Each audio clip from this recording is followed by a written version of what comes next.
Votre attention s'il vous plaît. Cet élément est en ligne là. Contactez-nous pour savoir s'il est aussi disponible en la langue de votre préférence. Veuillez aussi noter qu'il est en audio uniquement, dépourvu de ce fait d'image originaire.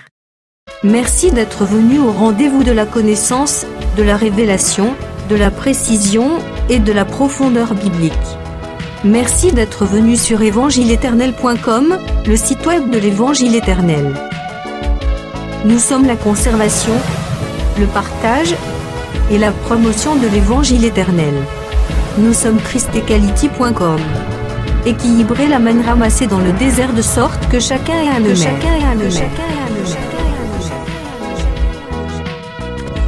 Pour nous encourager à continuer à vous servir, nous ne vous demandons pas grand-chose, sinon de souscrire à l'une de nos YouTube channels qui correspond à votre version linguistique.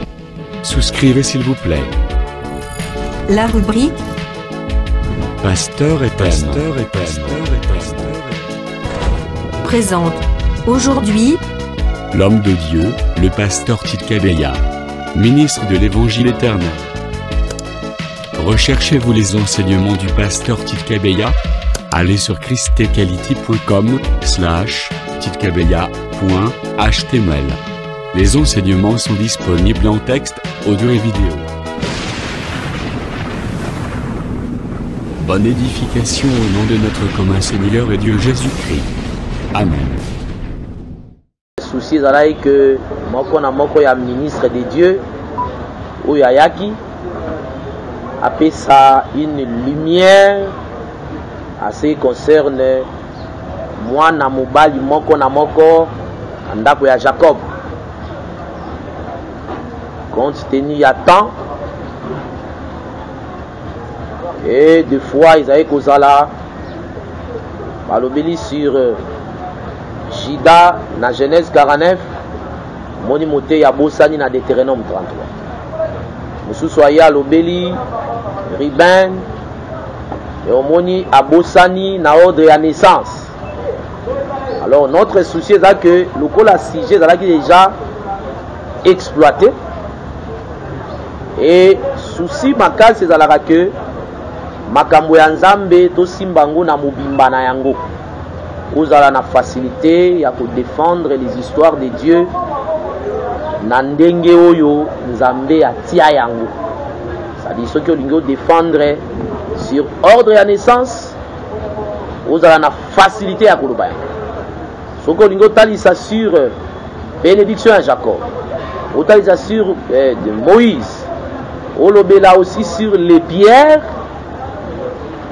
Et zalaka toujours avec des précisions et ndenge Nzambe atiango dans la Bible.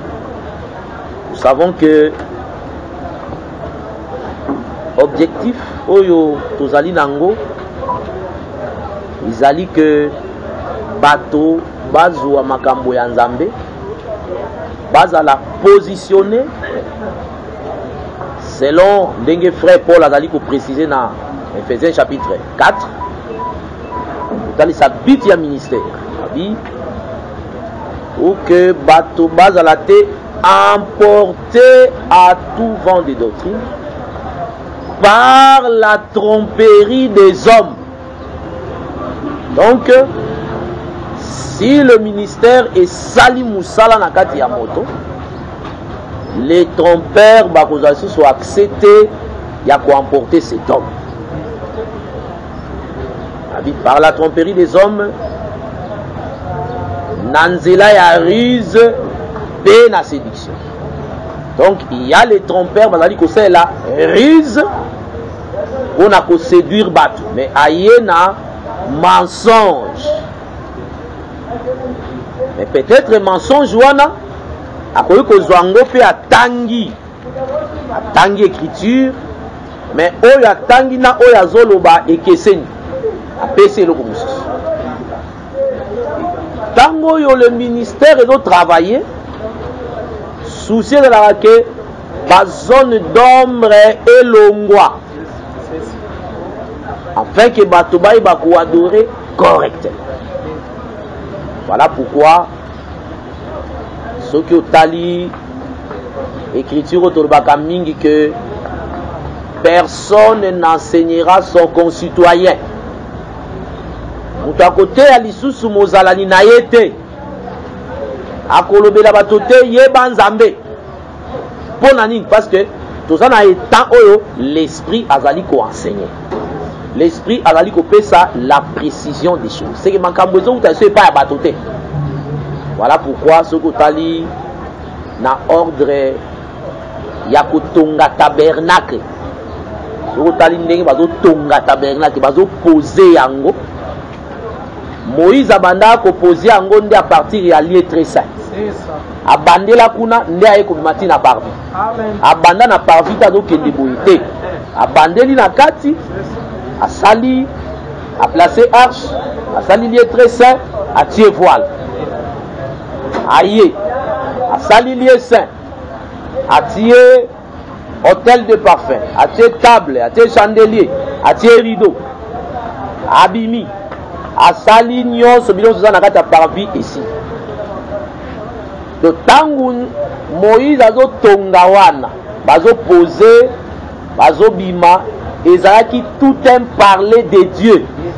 C'est-à-dire tangu asilisi ko poser makambu ya tikali libanda.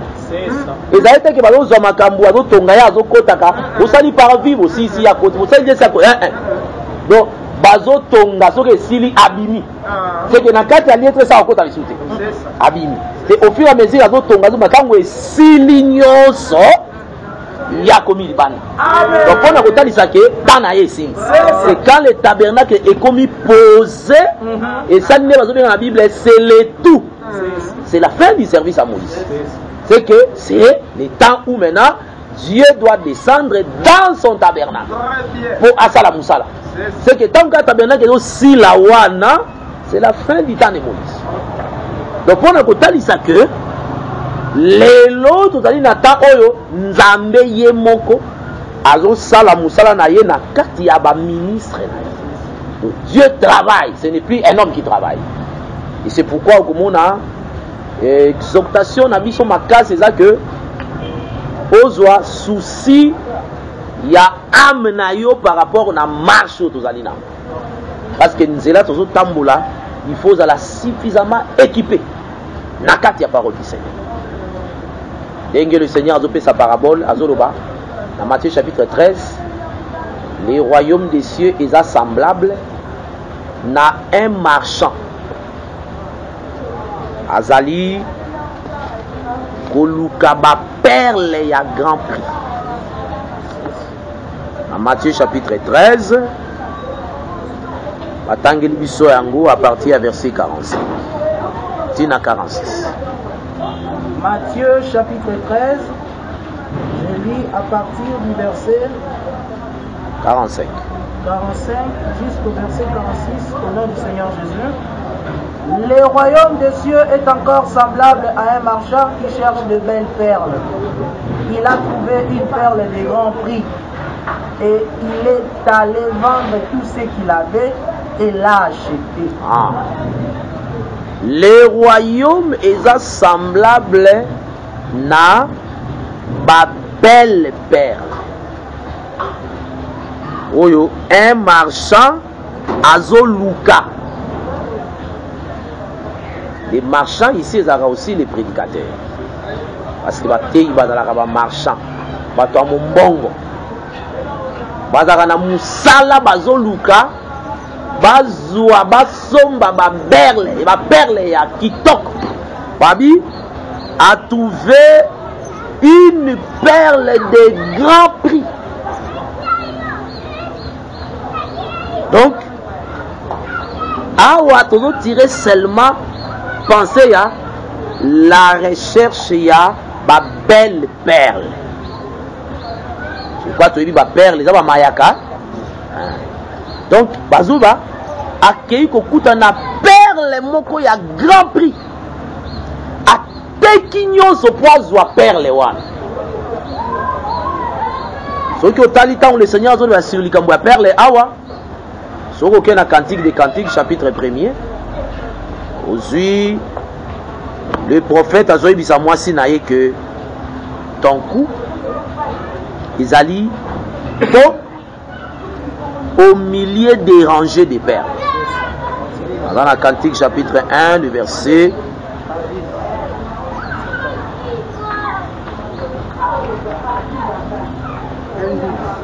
Ok. Dans la 1, verset 10. Chapitre 1, verset 10. Cantique chapitre 1, le verset 10. Tes joues sont belles au milieu des colliers, ton cou est beau au milieu des rangées de perles. Ah.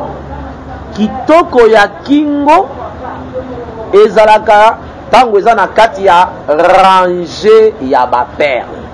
Abi ton cou eza beau au milieu des rangées de perles. C'est kitoko ya kingo eza soki ba perle eza na rangée. Maintenant kitoko na ngonde angwana.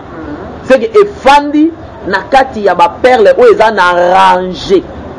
Donc quand tu mona elobeli ya eloko ezali kofanda na ba rangée, c'est que eza na kati ya ordre.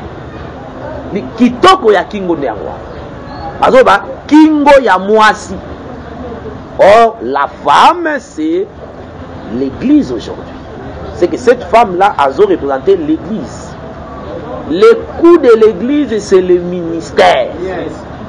C'est que ministère nde zalaka kingo ya mwasi. Je crois que tant que comme on a bana à Jacob, au mona que tango yo Léa boti mwana ya misato en Genèse 29. Alobi, cette fois-ci mon mari s'attachera à moi. Oh, selon les Écritures, la femme azalaka les corps, dengue Paul a présenté dans Ephésiens chapitre 5. Moi c'est azalaka nzoto, mobali azalaka mutu. C'est-à-dire, ndenge moi si aboti mwana wana, abi siko loko ya mwana azali, mobali akokanga mananga. C'est-à-dire, mobali mutu akokanga mana mwasi nzoto na nzela ya mwana wana. C'est que cet enfant a représenté les coups. Nde ezo sangisa mutu na nzoto. Donc soki bakati kingo mutu akozana communication na nzoto lisute. C'est que kingo nde ezalaka kosangisa la tête et le corps. Nde tozondima que kingo lokola médiateur azalaka nde Lévi. Donc Lévi total serait lokola kingo. Et Lévi azalaka aussi représenté par Moïse. C'est pourquoi on a Moïse qui médiateur entre Dieu et les peuples.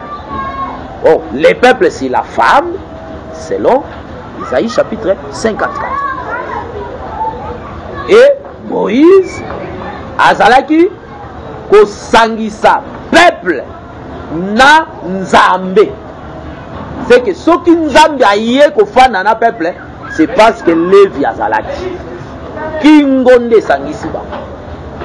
Maintenant, na pensée ya cantique des cantiques tu alobi kitoko ya kingo ezaka so fandi au milieu des rangées de perles. Or tango bazali côté ya sur les perles ou la perle dans la Bible, perle lobelarani soki ozui na mukanda ya Proverbe chapitre 6 bazolobe la perle. Proverbe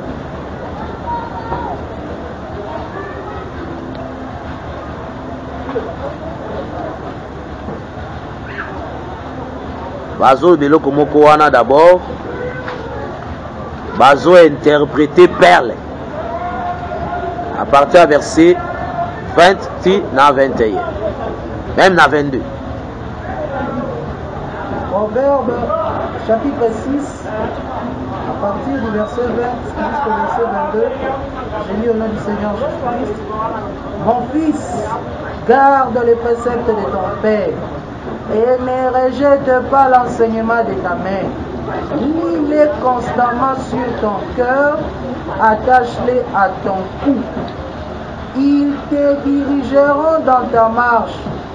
Ils te garderont sur ta couche et ils te parleront à ton réveil. Ok. Balobi, mon fils, garde les préceptes de ton père. Ne rejette pas l'enseignement de ta mère. Kangango na kingo. O kanga enseignement na kingo ndenge.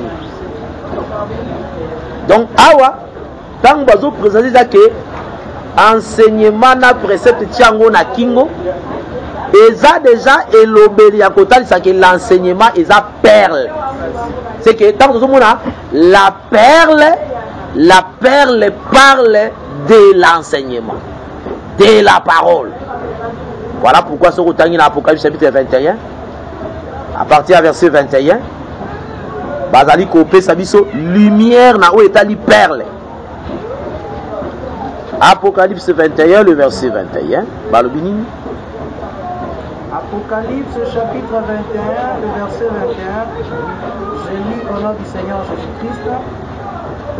Les 12 portes étaient 12 perles. Chaque porte était d'une seule perle. La place de la ville était d'or pur, comme du beurre transparent. Les 12 portes étaient 12 perles. Donc, chaque porte est une perle. Donc, écriture Apocalypse et interpréter directement dans le monde, porte des perles. Donc, la perle, c'est une porte. Et là, quand on Apocalypse, c'est que c'est un proverbe. Moutalo Sangisa Bango, et ça, Jean chapitre 10. Jean chapitre 10, à partir du verset 9, Jésus a dit, je suis la porte. Donc, Jésus à la porte. En d'autres termes, je suis la perle. Jésus comme la perle, il y a grand prix. Dans Apocalypse 21, verset 21, abota 12 perles. C'est que 12 perles, wana, ils ont toujours un seul homme, Jésus. C'est que à perle, il y a grand prix. Et dans l'Apocalypse, on dit que la perle, c'est la porte. Abi, je suis la porte.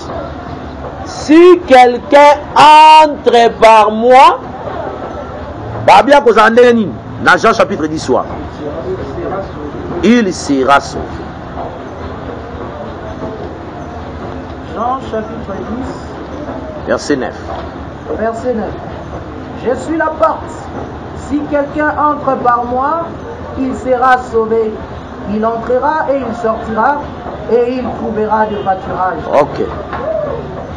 Donc, si quelqu'un entre par moi, il sera sauvé. Ah oui, je suis la porte. Donc, Tozomona, la porte, c'est la perle. Et Jésus a dit Azali porte. Selon la pensée Apocalypse, Aza perle. Et proverbe, Azobenga perle l'enseignement. C'est que kitoko ya motei, force ya motei, esengo ya motei, nakati ya bato, so bato ba se pe na motei, et ça d'abord parce que il a l'enseignement. C'est ça les enseignements tous en pas ya motei. Donc ceux qui n'ont se pe na motei parce que azaka na enseignement. C'est ça d'abord esengo ya libota po na motei. Ils arrêtent pour le bac français, toi écolier anglais, toi le bac madame comme un agneau calmement. Mais d'abord, la beauté d'un prédicateur qui toque à motei, c'est quand il a l'enseignement. Et c'est pourquoi dans Mukanda ya psaume 118, David a salaka le sambo kuna. Le sambo na ye azaye kosenga bafungulela ye ekuke ya justice. 118 le verset 19. Psaume 118 verset 19. Je lis au nom du Seigneur Jésus. Ouvre-moi les portes de la justice. J'entrerai, je louerai l'Éternel. Verset 20. Voici la porte de l'Éternel. C'est par elle qu'entre le juste. Verset 21. Je te loue parce que tu m'as exaucé, parce que tu m'as sauvé. Ah. David a dit, ouvre-moi les portes de la justice. Donc, Azo Senga va fungoler la porte. Donc, sur le 19 awa, ils allaient situé par rapport à la prophétie. Ils allaient depuis la chute d'Adam, la porte était fermée. La porte de la justice. Voilà pourquoi Romain dit Maraké, il n'y avait même pas injuste, pas même un seul. Donc, écriture, il y a juste pas même un seul écriture, on attend pour la tienne, on a Romain, et ça qui par rapport, il y a depuis la chute d'Adam. Donc, Tanyon so depuis Adam Kweyaka, juste Azalakate. Mais quand Jésus est venu, Jésus a y comme la justice de Dieu pour que Baïnyo se bakondimelaye comme un peu juste. C'est qu'aujourd'hui sur la terre, il y a des justes. Mais avant de venir à Jésus, avant l'œuvre de la croix, juste Azalakate. Ato moni kuna makomi mutu mo azaka juste craignant Dieu azaki image ya Jésus. C'est azaki injuste, un homme injuste signe. Azaki signe ya vrai juste. Mais azaki na sens propre na honte pourquoi parce que batonio so bazaka na makila ya Adam. Ce sont d'abord azura la ki sie que yo za makila Adam. Mbamo ki sens ya juste na yebi. C'est que Jésus après Jésus, juste donc juste avant de venir à Jésus, on va dire juste, intègre, même temps on dit Job wana, azalaki elemo ya vrai Job. C'est que le vrai Job c'est notre Seigneur Jésus. Donc Job wana azalaki signe, il y a Job, il y a solo. Donc c'est pourquoi on dit que tant que David a ouvre-moi les portes de la justice. J'entrerai, je louerai l'Éternel. Maintenant, après le verset 20, voici la porte. So, en français, au moins, 19 après 20. Mais ce qu'on dit par rapport à prophétie. Parce que la prophétie veut dire quoi? Au situé Makambona Batana Yangope dans l'espace. Maintenant, voici la porte de Jean chapitre 10. Maintenant, David, attends, voici la porte, porte c'est que Balo Bikaka Yemoko Alobi. Donc David a prophétisé Nathan oyo bato bazali kosenga porte ya pe Yemoko esukoba ekuke yango. Voici la porte de l'Éternel. C'est par elle qu'entre les justes.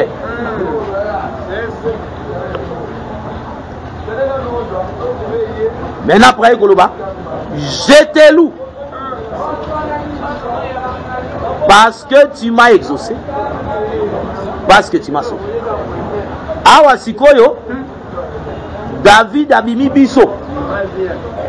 Donc sur verset 19, 20, 21, ils ont placé biso temps il y a avant de venir à Jésus.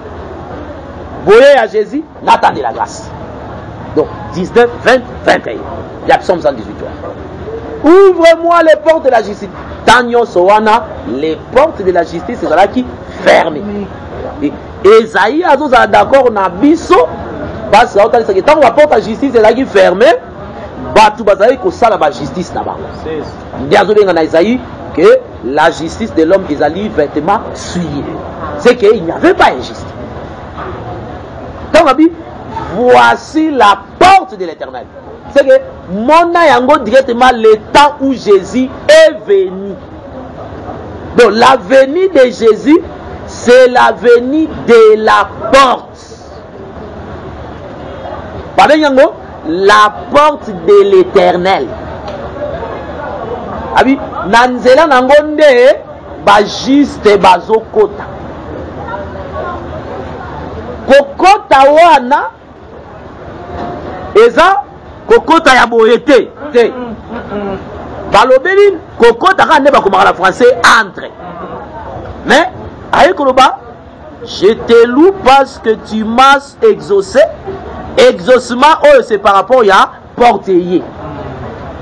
Maintenant après alobi parce que tu m'as sauvé.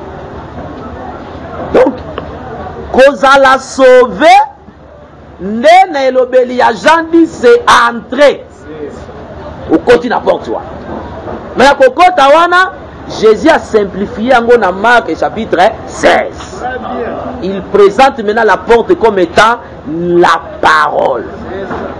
Allez prêcher toute la bonne nouvelle, prêcher la bonne nouvelle à toute la création. Celui qui croira et qui sera baptisé sera sauvé. C'est que croire à la parole, c'est ça, entrer par la porte. Mais au côté, kokota wana ne obiki. Maintenant, le Seigneur a lobby na terme et à porte. Mais quand vous comprendre maintenant que la porte c'est Jésus et nous croyons jusqu'au jour d'aujourd'hui, cette porte est toujours là. Maintenant, cette porte, cette porte est maintenant l'enseignement. C'est que enseignement ne yango ezali porte. Yango ezali perle ya grand prix. L'enseignement. C'est son moutou aza enseigné, il ne peut pas aussi être sauvé. Parce que l'enseignement, selon toujours Proverbe chapitre 6, verset 23, bah dit, l'enseignement est une lumière. C'est que ce qui lumière a zate, l'objet peut zate. Ce qui lumière a zate, c'est les ténèbres, c'est la confusion. La lumière, c'est l'explication. La lumière, c'est la précision. Voilà pourquoi tout le monde dit que quand Jésus est venu comme la lumière, il y a qui n'a précision à Zambé. Quand Jésus est venu comme la porte, il y a qui faut battre babika. Ça dit que kota wala tout le monde croire. Quand quelqu'un croit, c'est-à-dire à côté, et il est sauvé. Donc, total ici que les lots qui toko ya motei eza titre te beauté eza titre na note. Et tout ce monde a les lots bato bazana ba titre belé. Soko tali titre na ye surtout actuellement soko tali ezana ba titre moko et bandi ko tombo ma makasi ya ba patriarche. Soko tali na ba contre ya ba commune mususu kuna komona bato bazolinga lisu te ke soko dans moi communauté na ye il y a 10 églises locales. Maintenant so bazo yamba comme patriarche. Mais ce que vous faites un patriarche, vous sentez que un patriarche a vite, aza avec. Maintenant, azui le coup monnaie. Patriarche, bazo yamba mususu, basoda bazo tambola na cortège na ye, bazo tambola makolo bazo kimamba pour bakitaya kota kinote ya, mais il n'a rien à dire. C'est ça le grand danger. Donc, tangu mwasi batali e pa mobali atali nde kingo ya mwasi. C'est que mwasi wana azozwa lokumu e pa mobali à partir ya kingo. C'est ça kingo na ye zaki kitoko te, alingaki azala agréable. Oui, ton coup eza beau au milieu de rangées de perles. C'est kingo evandi à côté te. Fabi au milieu. C'est que les perles arrangées, maintenant kingo evandi na katikati. Ne moi si azui le kumu e pa mobali abimisa maloba wana. C'est que kingo ebenga miezala au milieu des rangées de perles. ezala na katikati yango tondimaka ke baperle wana nyonso comme étant les fondements ezalaka Jésus, les apôtres et les prophètes. Et na kati na bango les apôtres na ba prophètes ayaki na mutu moko bateyaka. Surtout les prophètes vous avez côté ya nani? Hein, Pierre ils ont répondu que les prophètes qui ont prophétisé tout ça la grâce babanda qui co-attester la souffrance de Jésus. C'est que na vie na bango ba prophète vous avez côté ya la souffrance et la gloire de Jésus. Ce qu'on y a pas apôtre tout le matin na bino biso toteaka Jésus Christ crucifié. L'espérance et la gloire. C'est que na ba apôtre, na ba prophète bazala kande na mutu moko. C'est que leur fondement, leur perle, ezalaki nde Jésus était au milieu. C'est que Yesu azalaki na kati ya batu wana au milieu. C'est que l'idée ya lelo, il faut présenter toujours les coups au milieu des rangées de perles. Alors, pour changer le langage, l'idée, il faut toujours ebimisaka Yesu na kati nango. Les perles, c'est l'enseignement. Mais na kati enseignement, il faut toujours Yesu abimaka. Yende kingo. Moutako qui n'est pas tatate, ce qui a léqué pas naïf. Moutunani, nzoto. Oko kende pas tatate. Tata poya kolobela batu tata aye kolobela batu nanzela ya kingo. Hébreu chapitre 1er. Autrefois, de plusieurs manières, à plusieurs reprises, Dieu a parlé à nos pères par les prophètes. C'est-à-dire Dieu et les ancêtres d'Israël. Maintenant, Nzambe a lobela bango nanzela ya ba prophète. C'est ba prophète qui battu ya katikati entre Nzambe et na peuple. Dieu dans ces derniers temps, balobi que nous parle, nous a parlé par les fils. Très bien. Dans lobela qui biso nanzela ya fils. Mwana mobali. Ndenge koma minengwa. Nous a parlé par les fils. Donc alobi nanzela ya mwana mobali. C'est que le fils là, c'est lui l'homme du milieu. C'est que yende azali ko permettre que bato bayo kanzambe. Voilà pourquoi tout a dit ça que ce que tali na Bible, comme on a que les nzambe azolobela au travers ya ministère de la parole. Ministère de la parole des Awana et ça la kinzambe aluba alobela batu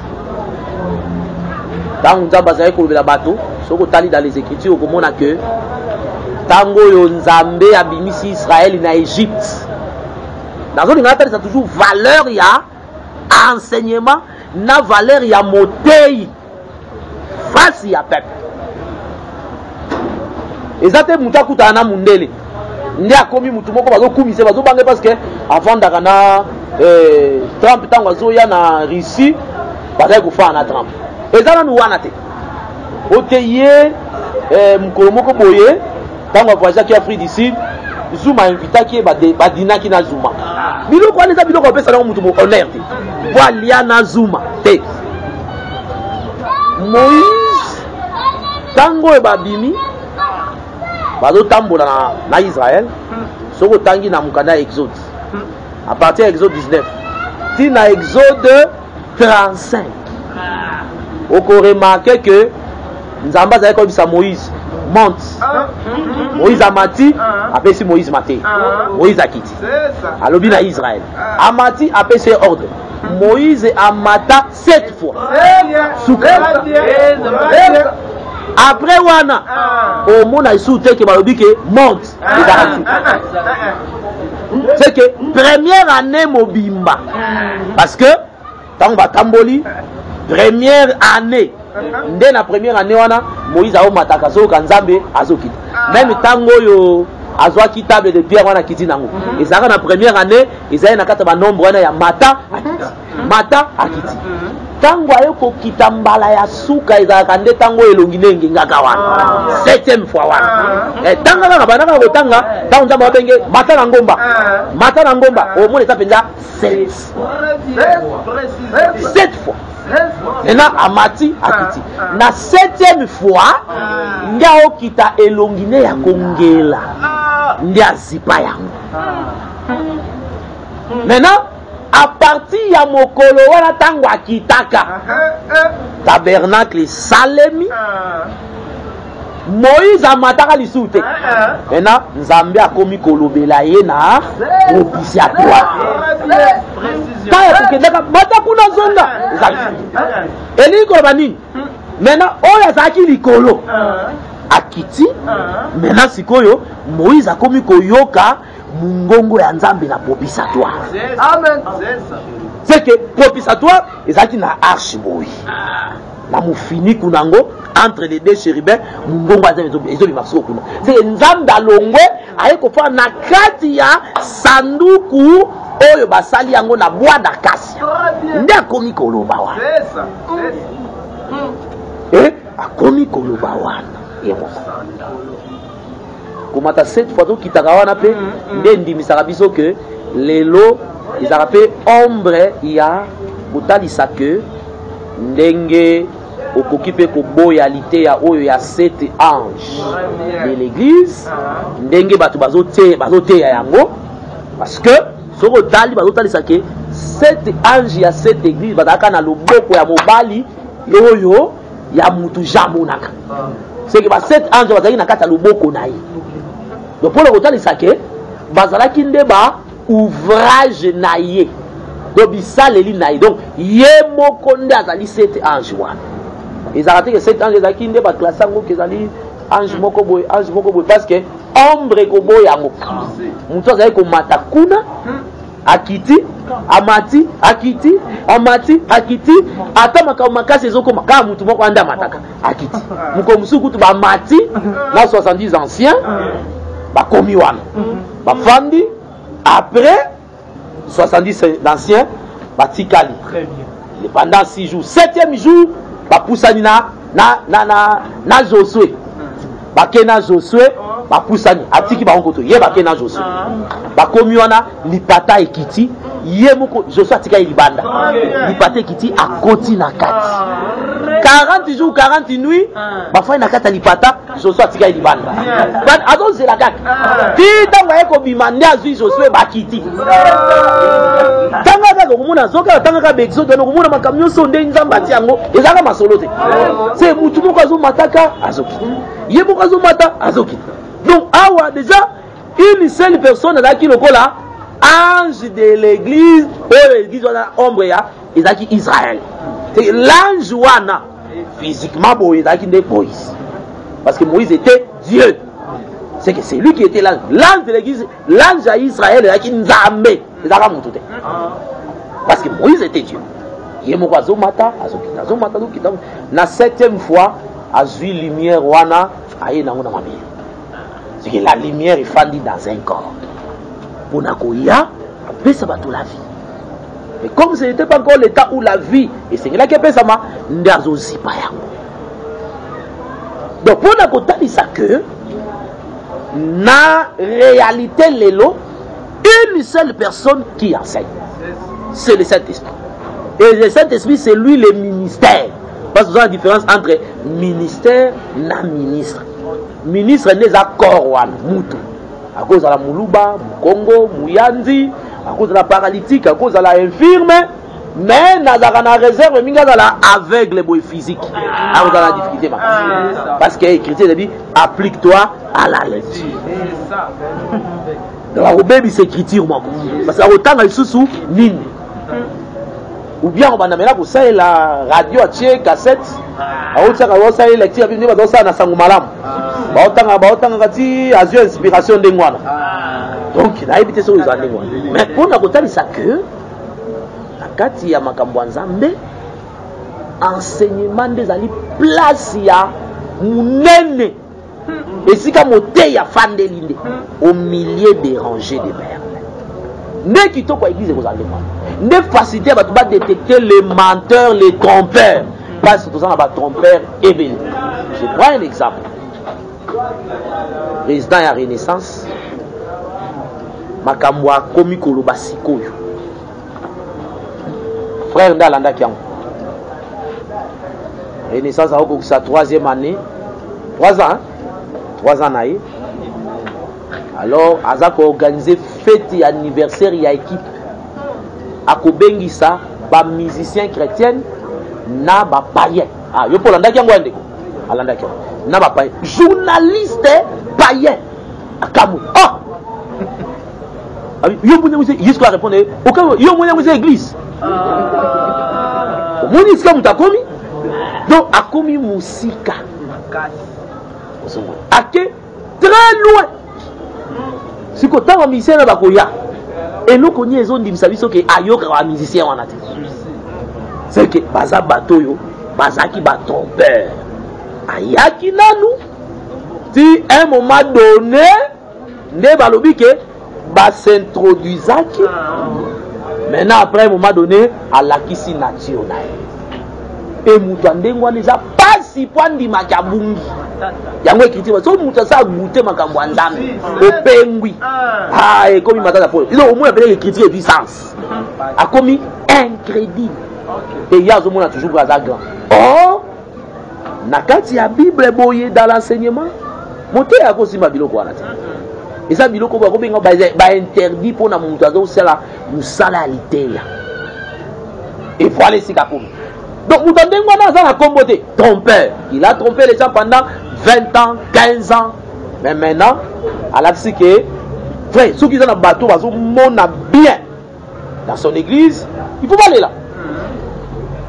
Mais au moins, mais mamie, c'est que bateau, bateau, la nemoutou. Bateau, la littérature. Au conseil, ça a un psaume. Aïe égard à l'alliance. Talaga toujours boyokani. Parce que lieu sombre du pays et Stondi Naba repère à Babrika. Voilà pourquoi nalité ya Oyo, Tolingi Kolobela sur la bénédiction, la naissance et puis les 12 pierres précieuses. Tolingi ke omo na makambo ezali motuya oza na yango. Nde to pesa conseil ke makambo za nango mobimba. Kuzaka na biloko tende ba konge ba accident salami na Kimbuta. Mutu azali kuna na Pascal. Accident salami. Esami na Kimbuta, bui mutu boko mabe. Ezaki ndenge nini? Atoyo tika mutangwa. Mutu andengwa na mutu aza instruit. C'est comme ça toujours boya bataille ya ndengwa. Mais ça va tout monsieur mona nande mutu ndinga katisa ya monaki. Nande ngabisaki zela, ba zela. Donc moni mutu apesi ba détail mutu ndengwa na oko s'informer bien ezaki ne mutu aza ndenge ntamu susu oko zala oyebi. Donc c'est comme ça que makambo nzambe sengeli sala. Aujourd'hui ba makambo nzambe so batuni yo question bon okimi. C'est un danger. C'est ça le souci de la que au monde qu'il faut se positionner. Nous avons Tamoko, Mabé. Voyage à Poto, tu peux faire un conseil toujours à chaque fois que voyage à Poto. Sauf quand le bébé n'a pas et Konzo. Aucun de Poto. N'a pas été sans l'issungi à Tata na maman. Ato ça la que l'autre côté. Sauf quand le bébé n'a pas Poto, il n'a pas de et Konzo. So à $5 à bombi, $10 à bombi. Une année, 2 ans. Auquel fongo liango boye, au golé kaba $4,000. Au soli passeport, auquel ou kaba to abete le bako posu visa.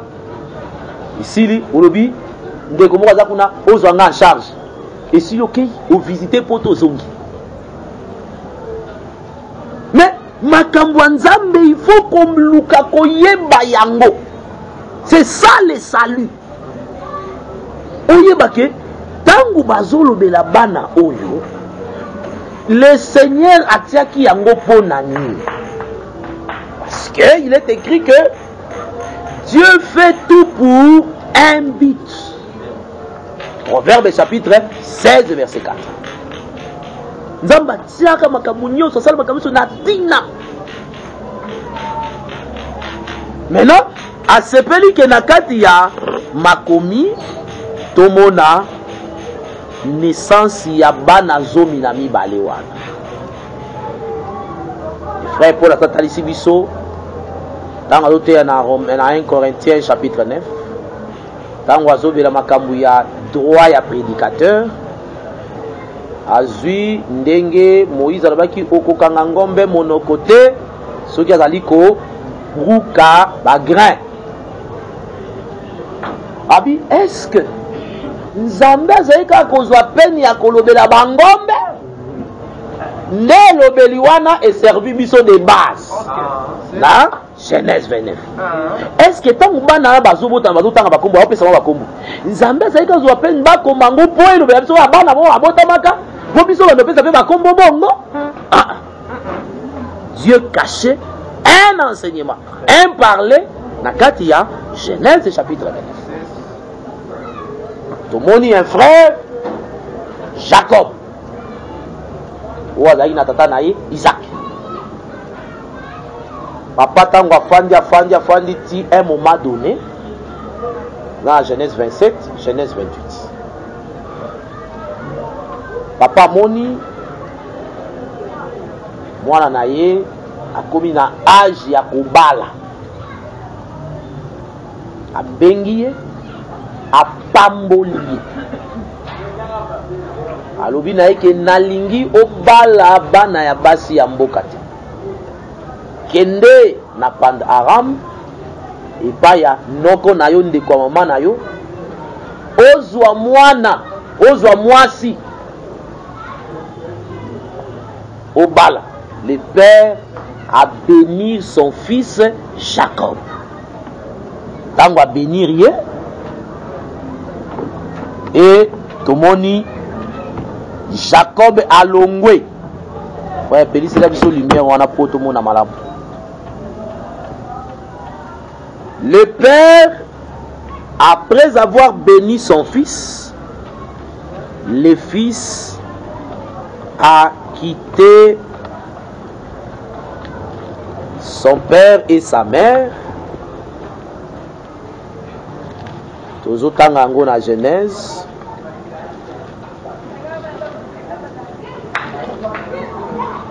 chapitre 28, tozui le verset 1er kino na verset 4. Genèse 28, le verset 1er jusqu'au verset 4, je lis au nom du Seigneur Jésus. Isaac appela Jacob, le bénit et lui donna cet ordre. Tu ne prendras pas une femme parmi les filles de Canaan. Lève-toi, va à Padar Aram, à la maison de Bethuel, père de ta mère, et prends-y une femme d'entre les filles de Laban, frère de ta mère. Que le Dieu Tout-Puissant te bénisse, te rende fécond et te multiplie, afin que tu deviennes une multitude de peuples, qu'il te donne la bénédiction d'Abraham, à toi et à ta postérité avec toi, afin que tu possèdes le pays où tu habites comme étranger et qu'il a donné à Abraham. Ok. Chapitre 29, verset 1er. Genèse 29, le verset 1er. Jacob s'est mis en marche et s'en alla au pays des fils de l'Orient. Ok. Donc, vous avez remarqué que après que papa pambolié, a pessillé, Moussala ya kokende ko se multiplier. Donc, tant qu'on quitté par papa, azotika son père et sa mère, azokende dans une autre terre pour akende kobala et accueillir na pays à ba fils de l'Orient. Donc il quitte son père et azokende dans le pays de l'Orient. C'est dans le pays de l'Orient nde Jacob azali kokende kobala. Azokende nde kuna esika oyo makila na ye ezali, bandeko na ye bazali. Tozomona d'abord que Jacob oyo azalaki ombre ya vrai Jacob, parce que le véritable Jacob c'est notre Seigneur Jésus. Oyo azo quitté les pères et la mère, c'est-à-dire il quitte le ciel, et tant qu'il a quitté le ciel, tomoni, il vient aussi na Orient. Orient, selon la Bible, ils ont Israël. Selon géographie, ils ont Japon. Occident, selon la Bible, ils ont aux kuna les Nations Unies, kuna nyonso Europe, avec les occidentaux. Mais selon la Bible, l'Occident, c'est l'Église. Et là, on dit endimi sibiso bongo. Dans une écriture, il y a psaume.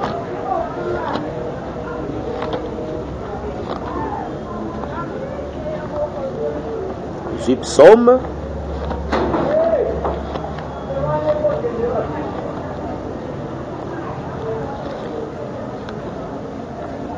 Psaume chapitre 18, 19. Aujourd'hui le verset 6. Verset 6. Psaume 19, le verset 6. Et le soleil, semblable à un époux qui sort de sa chambre, s'élance dans la carrière avec la joie d'un héros. Il s'élève à une extrémité des cieux et achève sa course à l'autre extrémité. Rien ne se dérobe à sa chaleur. C'est que le soleil est semblable à un époux. Or, si tu dis que le soleil est écriture noire, c'est bien le soleil est Jacob. C'est quand Jacob a le soleil azo banda marche naï azo bima na chambre. La chambre du soleil c'est le ciel. Maintenant azo banda parcours naï ba utali sa ba extrémité mi balé au soleil à salaka parcours naï abi azaliko il s'élève à une extrémité des cieux ici là on se lever et achève sa course à l'autre extrémité. Donc, et si oyo azo banda course na ye, na isika azali kokende ko achever. Donc, awa na aspect ya liboso, tozomona Jacob tango azolongwa comme le soleil, azo kende na Orient. Tozomona Orient c'est Israël. Parce que c'est en Israël que le soleil a s'élevé. La naissance de Jésus en Israël, par Zacharie, l'élevé du soleil. Selon Luc chapitre 1er.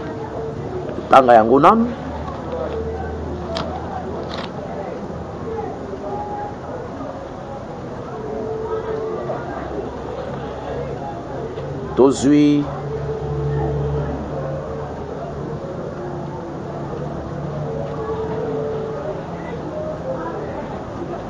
Luc chapitre 78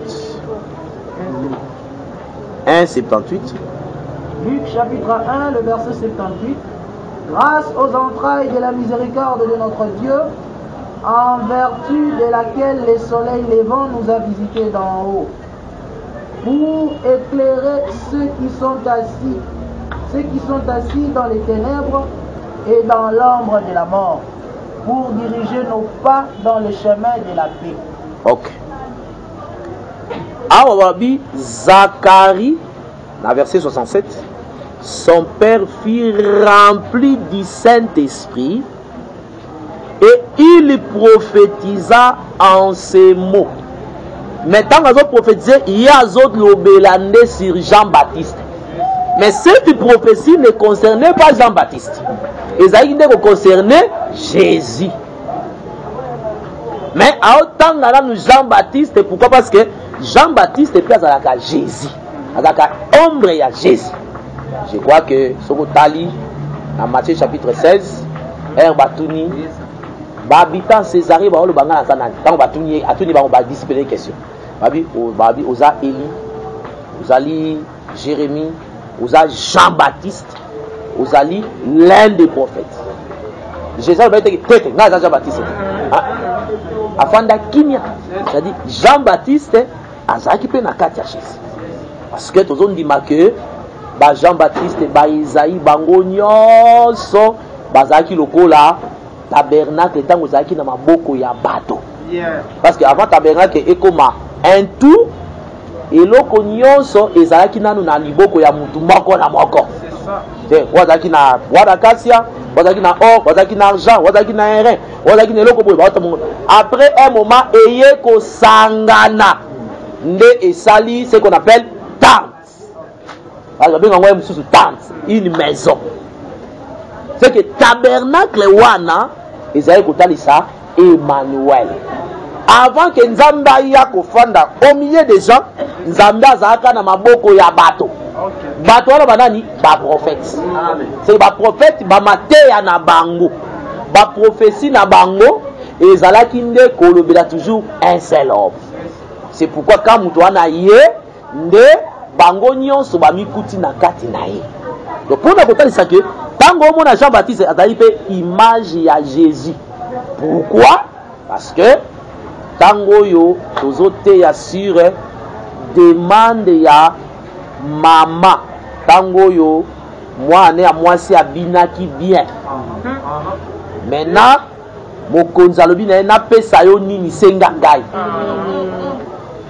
Alobi que ake koyebisa mama. Mama ebise me senga ye mutu ya Jean-Baptiste na plat. Donc asalaka demande moko ya kitoko.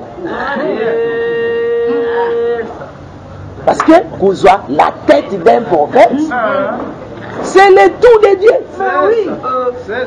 C'est que moi si on mona que dès to saboye to za nzoto ya bamba. Mais pour tout ça bien senga mutu ya Jean-Baptiste. La tête de Jean-Baptiste dans un plat. Sale. Oh, tant que ça Jean-Baptiste wana, ça aussi kotalisa le Seigneur. Oyo aye dans un plat, dans un corps. Très bien, très bien. De moi c'est azur. Mais pour la tête peut ça mais la moisi, il faut pas bomber. Ok. Jean-Baptiste a okufa nde mutu yi. C'est ça. Donc Jean-Baptiste on bazo bomber wana, azali ko sur la mort de Jésus. Donc liwa na ye, azali ko baki non, liwa na ye kozala liwa na Yesu. Mutu na Yesu akufi, mutu na ye boyapa mwana mwasi. Et c'est là où totalisaka que lelo so lingo luka mutu eza wapi ya Yesu, mutu ya Yesu zakande lelo dans l'église. Nzoto na ye nde biso, mutu na ye nde et dans l'église. Jean-Baptiste azaki otalisa aussi notre Seigneur Jésus. Donc aux yeux on a kotalisa toujours que ba prophète nyonso bazali nde kolobela ye Yesu Christ. C'est pourquoi otalisa que tangu Zacharie azo prophétiser wana azoloba prophétie wana ezalaki nde frère boko tiango place moko ya likolo ate place moko ezalaka wati awa ezo déranger na miso luka esika ya malamu wana eufanda tiango place moko ezalaka na sete awa. Donc otalisa que makambo wana ezalaki ko-annoncer sur un homme. Dans Zacharie a prophétisé, avec grâce aux entrailles de la miséricorde de Dieu, en vertu de laquelle le soleil levant nous a visités. Donc la visitation du soleil et pas un bateau, Somme 84, 12, l'éternel Dieu est un soleil. C'est que le soleil, c'est Dieu. Jacob a dit, ombre ya Nzambe, ombre ya Jésus. D'autant azo longwa kuna, azo ya na Orient, et l'autre ça n'enge Yesu aye na Israël. Et c'est pourquoi tout le monde dit que na ordre ya campement awa simbaka makamde zolo bangonde ngwana tokobanda kotambola na ngolu ya Nzambe malembe si toko un sur l'ordre du campement otomona ndeni Israël azali kofanda. Mais maintenant selon l'écriture na ordre ya campement na bango bazotalisa biso nde bazali kofanda. Nombre chapitre 2. Déjà parti à premier qui nous a troisième verset.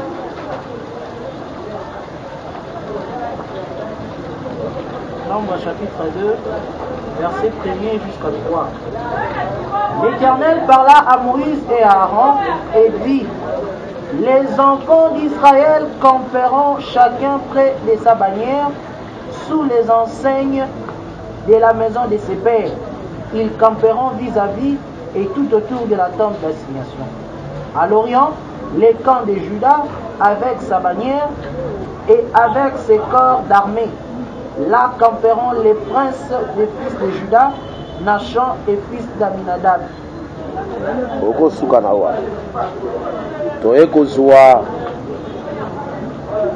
Verset 18.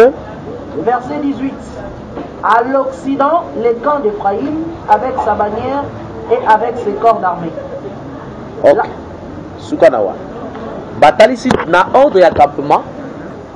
Juda azali ko camper na Orient. Ephraïm azali ko camper na Occident. Or, tant que nous avons Ephraïm azalaka mwana ya mibale ya Joseph. Ephraïm wana nde tangu Jacob aye na Egypte azwi loboko na mobali atie likolo ya Ephraïm, azwi loboko mwasi atie likolo ya Manassé. Abongoli makambo, Ephraïm akomi premier né, Manassé azongisi. Donc pendant kotalisa que oyo azalaki ya mibale akomi ya liboso, oyo azalaki ya liboso azongisima. Les premiers seront les derniers seront les premiers. Et l'obélaka par rapport à Israël na biso ba nation. Prophétie wana. Et par rapport à Moutoya kala l'église, moi zèle et silie nanou. Frère, comment le premier ba ko ba dernier. Moutoya sika comme zélé za bongo. Jésus c'est un prophète. Dans les premiers seront les derniers seront les premiers. Il voyait les deux peuples. Azay komo nandenge Ephraïm azaki leki azui prééminence. Et Manassé azongisi. Maintenant Ephraïm wana a représenté biso bikolo. Oyo to ndimama kite pa ya tata. Pa ya Joseph. Otala boye et pa ya Joseph. Ephraïm azaki mwana, il était musika. Mais tango kaka croiser les mains et tiami. Ephraïm a commis iboso. On croiser les mains à tata, c'est ça l'œuvre de la croix. C'est à partir de l'œuvre de la croix, nebiso to commis koulou tout les lots par rapport à la grâce. Mais par rapport à la loi, présence il y a tata, Manassé va être mukolo. Donc c'est pourquoi tout le monde na ordre et accampement, Nzamba atie Ephraïm na Occident, atie Juda na Orient. Juda nde azali oyo azaka tête ya marche. Donc tout le monde o azaki lokola kulutu le premier, babi akozala le premier na marche. Azana Orient, c'est que le premier azalaka na Orient et tout le monde leki na Occident. Donc pour nous rappeler ça que le Seigneur tant que place qui yango awa azaki déjà pour annoncer prophétiquement que ndenge parcours na ye ekozala ye le soleil akoselever na extrémité oyo pe akei kosuka na l'autre extrémité, achever sa course, c'est-à-dire aye ko se reposer. L'achèvement de la course c'est le repos aussi. Le soleil aye ko se reposer. Nde total ici que Jacob c'est lui le vrai soleil. Tango alongwe pa papa abandi koya azoya ti mais tango aye azalaki un soleil oyo ezalaki na lipamboli. Totanga na une écriture moko po to évoluer.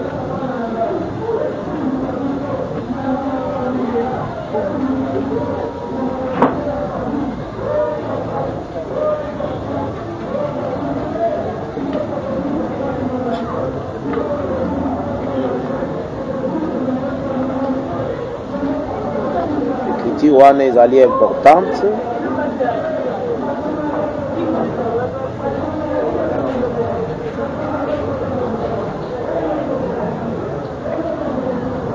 Deutéronome 33, le verset 14.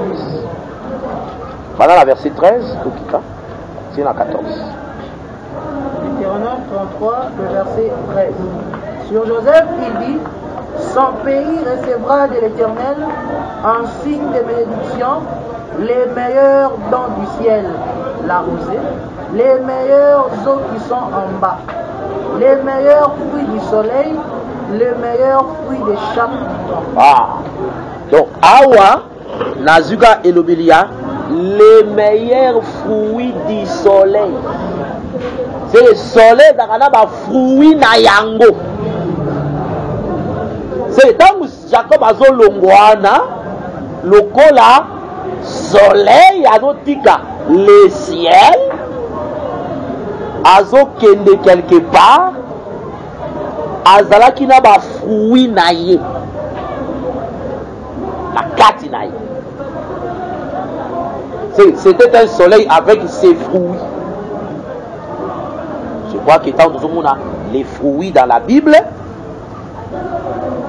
et que c'est un fruit dans la français. Celui batuni en français. Fruit ni au préféraka. Moi moutalobi la mangue, l'orange. Mais ce qu'on a dans la Bible, au moins il y a fruit. Il y a des fruits fils. Dans Elisabeth, Marie, le fruit de tes entrailles est béni. Vous avez un fruit, moi dans mon bail. Donc c'est que moi dans mon bail, ça dit fruit. Donc, mais l'autre c'est que dans Jacob, il quitte le ciel, il descend, Azoya pour manifester ma fruit. Donc c'était un soleil avec ses fruits. Mais ma fruit il faut se manifester. Dès temps où Jacob a commis na Orient. Na Orient a koutaninde na une femme.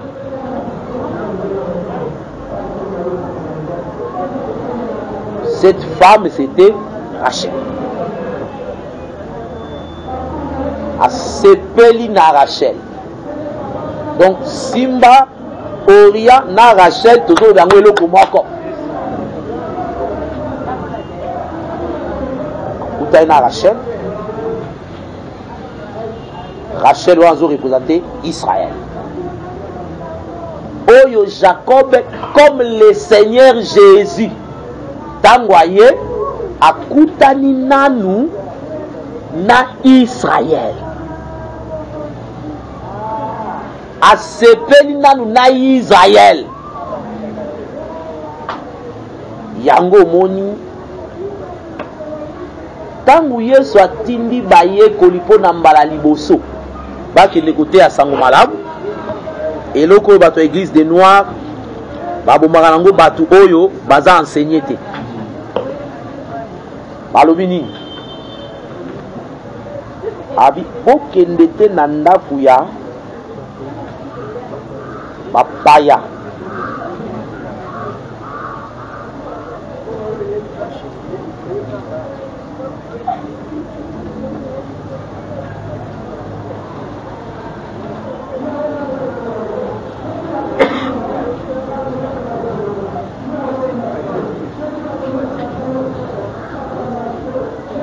otanga yango rapidement à partir du verset 5. Matthieu 10, le verset 5. Tels sont les 12 que Jésus envoya après leur avoir donné les instructions suivantes.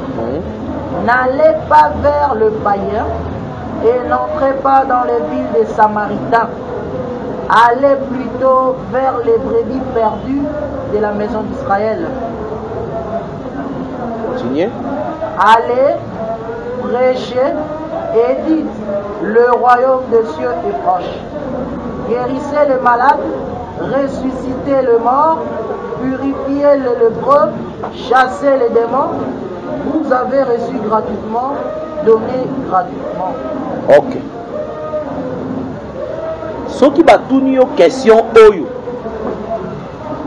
Awa Yesu alobi n'allez pas vers les païens. Ba païens baza banani. Eza bino te. Batokise donc batuna la question de moi. Bino ne bien ba païens. Oui, toza ba païens. Jésus mo tango ya biboke ba païens te. Siko bino ondima mate ya Yesu pona. Parce que boya ki ba ekoli na ye, ba kene ba païens te. Réponse à question o wana. Réponse à écriture oyo ezaka na Romain. Paul ndapesia.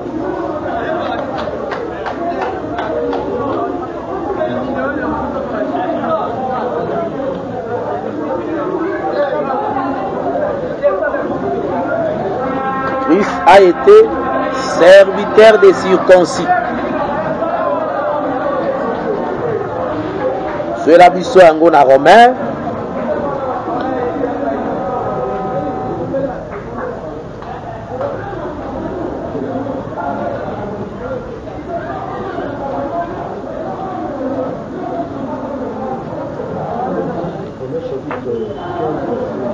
Romains chapitre 15. Tanga yango rapidement, frère. J'ai dit en effet que Christ a été serviteur des circoncis. Vous pouvez la véracité des yeux en confirmant les promesses faites au Père. Ok. Christ a été serviteur des circoncis. Awa ba circoncis au kotia na nubisote. Donc quand il est venu, ayaki nanu pona ko servir ba circoncis. Matthieu 10 oyo, aussi longtemps que Jésus était encore dans la chair, ayaki nanu pona bisote. Jésus dans la chair n'était pas une promesse pour les païens. Ils ont raté. Donc, tangoye d'abord, ayaki ponaba circoncis, c'est-à-dire les juifs dans la chair. Donc, écriture dans Matthieu 10, il avait pleinement raison. Donc, il faut bâtir cette écriture, il y a Matthieu chapitre 15. Tant que femme syro-phénicienne, Azoya. Wasenga guérison ya mwana abi que bapesa kabile ya bana na bambwate omoni image ba ko mona biso pa nkolo nous étions des chiens, des impurs. Selon la loi, Jésus a okoma pona biso utile ce qui déjà a commis déchiré. Parce que la loi est que ceux qui ont une viande déchirée au colis à yangote.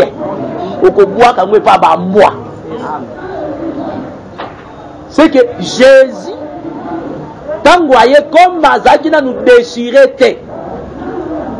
Bamboa bakoki kolia yete. C'est que à koki kozala accepté agréable pas y a ba moite parce qu'il est encore un homme pur. fallait akufa akoma déchiré nde biso mena mambo abi bayebisa kutu Israël ko okobwakela yango bamboka mpona kosoutenir parabole ya pauvre Lazare na l'homme riche. Parabole wana elobelaka Jésus na Israël. L'homme riche c'est Israël parce qu'il va préciser que abanda qui mener une brillante et joyeuse vie. Et l'autre pas liboso. Yami balé alataki pourpre. Teni wana babenga ozalaka bilamba ya baroi. C'est que Israël n'est pas un royaume de Dieu. Ça va appeler ça qui est royaume. Que abandonne kolia bien. Kolia bien liko la sanine. Bilei na eza ki biloko eza pire. Nzambe abongisa ke biloko ya kolia. Ce monde appelle que non. Biloko na eza ki biloko boko eza mbeti ba bikolo bazolia le to mona mutu ozo le kanzela to la ko bala minyao. Hizo nyao bako simbata. Bala mini bala mingulu. Mfayiza bazai kolia biloko eza pire. Mutu akomisa ngo pire nzambe. Donc au monde que tango yo Yesu aye na Israël nde yango wana Jacob akutani na Rachel. Jésus en Israël. Et asepeli na Rachel. Asepeli na epona nini? Totanga na neloko asepeli saki.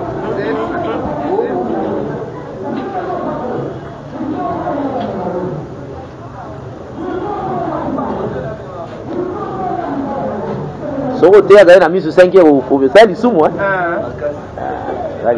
Alors miso 5 heures te. Miso les a kitoko.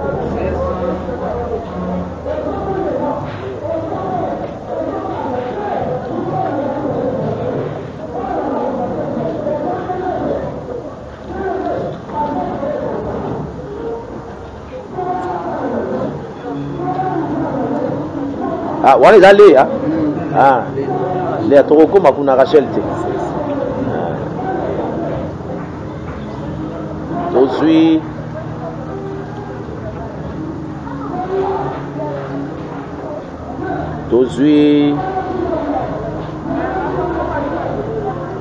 Genèse 29 verset 11. Tangela biso yango. Genèse 25 le verset 11. Et Jacob baisa Rachel, il éleva la voix et pleura. Jacob apprit à Rachel qu'il était parent de son père, qu'il était fils de Rebecca. Et elle courut l'annoncer à son père. Dès que Laban eut entendu parler de Jacob, fils de sa sœur, il courut au-devant de lui. Il l'embrassa et le baisa, et il le fit venir dans sa maison. Jacob raconta à Laban toutes ces choses. Et Laban lui dit, certainement, tu es mon os et ma chair. Ok. D'abord, tout le monde est bakutani bayambani na Rachel. Jacob a baisé Rachel. Et Jacob a yebisi que Jacob a yebisi que azali ndeko na ye, ndeko ya tata na ye. Et a yebisi que azali ndeko ya Rebecca. Donc atalisi que toza na yo bondeko. Tango yambani na ye et a trouvé que c'est son frère. Awa tozomona lolenge oyo Yesu ayelaki en Israël, il est né penza juif na tribu ya Juda. Et tout le monde vous alliez en Israël.